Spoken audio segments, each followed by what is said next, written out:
to Raising Queens, where we are raising young women into the queens they were born to be through the Word of God. And today I want to share my testimony about how I experienced the supernatural peace and contentment of God. So since I finished uni, if you watch my first podcast, you will see that I just felt like a failure when I came home and blah, blah, blah. And I was still feeling like this up until Monday. And I was just saying to God, I don't understand. Why is nothing moving? This is embarrassing. I've been back home and nothing has changed. There are things I wanted to do, dreams that I wanted to go for, and I've just not been able to do that. I haven't really grown much or increased much. I just don't understand what's going on. I don't understand why I'm still stuck here. I don't understand why things are not moving. And so I found myself getting so frustrated because I didn't understand what was going on. And I just thought, I need to get out of here. I want to go back to the city where I enjoyed life, when I had joy when I was in university. And, I just want to go back to that because I'm in a place of always trying to escape when I'm at home. It's always been a thing of escape to somewhere, anywhere. I just felt so trapped. And so anyways, there was a hard conversation that I needed to have, and I'd been avoiding for a very long time.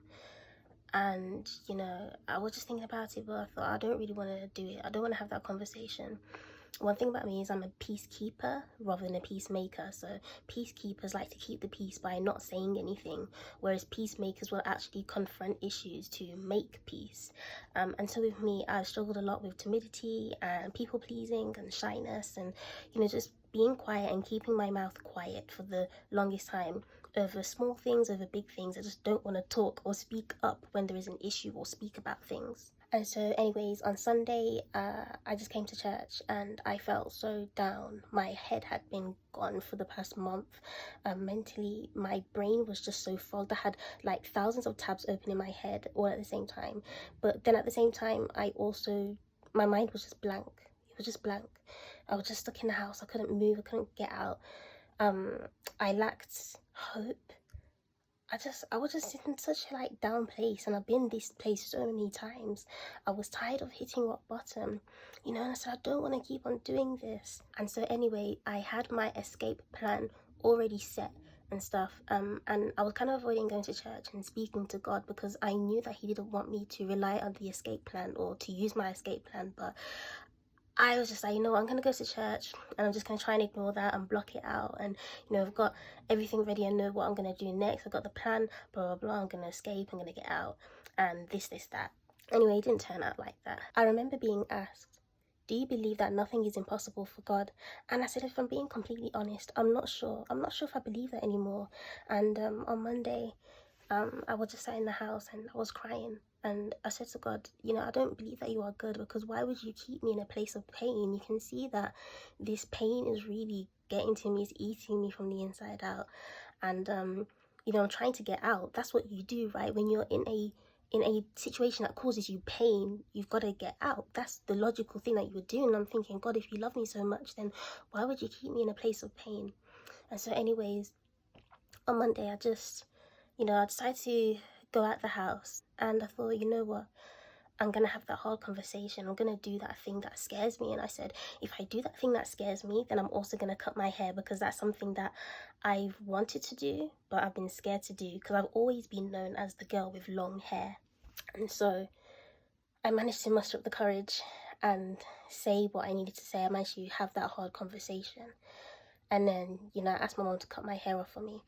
And it's so crazy because as soon as I had released that thing that I needed to say, and when I cut my hair, I just felt the supernatural peace and contentment of God just fall upon me. I don't know how to explain it, but all of a sudden my mind changed. All of a sudden I wasn't so set on escaping. I said, actually, you know what, I'm fine being here, and I'm fine with where I am. And it was just the strangest thing ever. I've never experienced such peace. I felt like a failure, and so many people around me are moving and growing, and not that I've been watching what other people are doing, but it's frustrating when you've been stuck in the same place for so long. And it's just so crazy to me that as soon soon as I used my mouth and I did that thing that I had been avoiding doing for a long time, that is when something set free, and that's when the supernatural peace of God just fell upon me. And I just feel so at peace. I feel happy. I haven't cried. It's only been like 2 or 3 days, but I haven't cried. I haven't felt sad. It's the strangest thing ever. Nothing changed.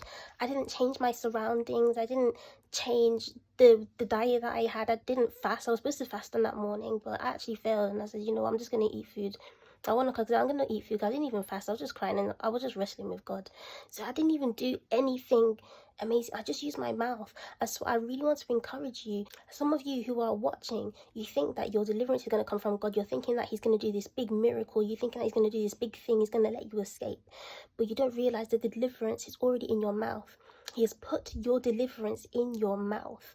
And he's also put deliverance in your action. And until you move, until you do that thing that scares you, until you do that thing that you know that you need to do, have those hard conversations, speak up, confront things, confront issues, you will be stuck in the same place. So I just want to encourage you. You might be crying out to God and you don't understand why he's not making things move for you. You don't understand why you're not getting that job, or you don't understand why you're not getting that place. You don't understand why you're not getting peace in your life. You don't understand, why you're just so stuck. You don't understand why you feel like a failure, and you're expecting God to deliver you, and you're looking for that deliverance from him. You're looking for that miracle. You're looking for somebody to say, yes, congratulations, you've got that job. You're looking for someone to say, here's £1,000, go and use it for what you need. No, the deliverance is actually in your mouth. And maybe what you need to do is you need to speak to your current employer about the issues that you are experiencing at work, for things to break free. Maybe you need to speak to somebody and say, look, I actually need help. Can you help me?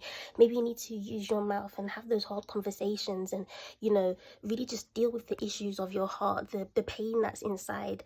But I just want to encourage you to use your mouth. In Philippians 4 verse 7, it says that the peace of God, this is the peace that comes from God, not nothing else. The peace that surpasses all understanding will guard your heart and your mind. The peace of God, it goes beyond your understanding. You may not understand what you're going through. You may not understand why you're going through what you're going through, but the peace of God is supernatural. When it comes down on you, you will still feel joy. Your friend or your mother or your husband or somebody could be in hospital, and yet the peace of God is on you, and you could still go to work and come home and feel filled with joy, knowing that things are going to be okay, even though you don't know that. The peace of God is just the craziest thing. And one thing to know about peace is that it protects you, because it says that it will guard your heart and your mind. Why? Because the issues of life flow out of your heart. Proverbs 4:23. So when it comes to the issues and the matters of your heart and your mind, definitely ask God for his peace. Ask him for the peace that surpasses all understanding, so that it will protect your heart and your mind. But I really just want to encourage you. This is something that I never experienced in my life. It's something that I never expected to happen. This whole week has just been like the craziest week I've ever experienced in my life, the most unexpected week that I've ever experienced in my life. And it was all because I did one thing. I just took one step. I made one action. And so I'm just so excited. I'm just so blown away. Nothing's changed. I'm not any more richer. I'm not any more, I haven't received some big miracle. Nobody's come to me and, helps me with something or whatever. Nothing massive has happened, or nothing massive has happened or changed. But I just really want to share this. It was just so on my heart to share with people, because I'm just so shocked and excited. And I really just hope that you experience the peace of God that surpasses all understanding. That peace is supernatural. So I just hope that you're encouraged, and stay blessed. Until next time. Bye.